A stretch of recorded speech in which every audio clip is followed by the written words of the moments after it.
I will discuss internally how to proceed with the topic. It's not in our plan to bring this to ministerial appreciation in October, but kindly allow me to remind that we have the mandate as presidency to do so if we consider it appropriate.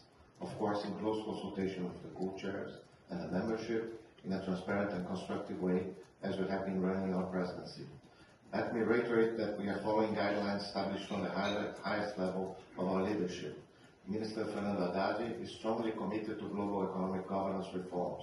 President Lula was one of the strongest supporters of IMF reforms led by the G20 back in 2008, 2010, then until 2014, and this issue remains central in his foreign policy agenda. As he stated recently, when institutions reproduce inequalities, they are part of the problem, not the solution. To conclude, in our view, repeated failures to address IMF representation will potentially reinforce the drive for fragmentation, including the construction of alternatives which, inevitably, will be less universal and more closely aligned with different sets of sectional interests. This could contribute to the erosion of the reputation and influence of the IMF and would ultimately damage the interests of the broader membership.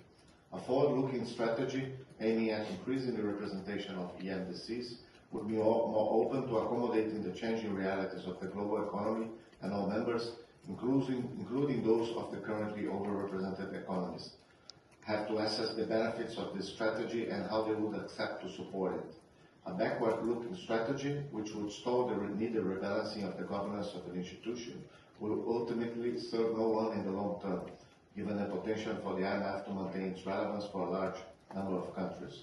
We would like to thank the co-chairs, the IMF, and we wait for the IMF to provide us the next steps as mandated by the IMFC and by the G20, and as expected by several actors, including civil society and the general public. And we thank our colleagues here for having contributed to this important session. Thank you.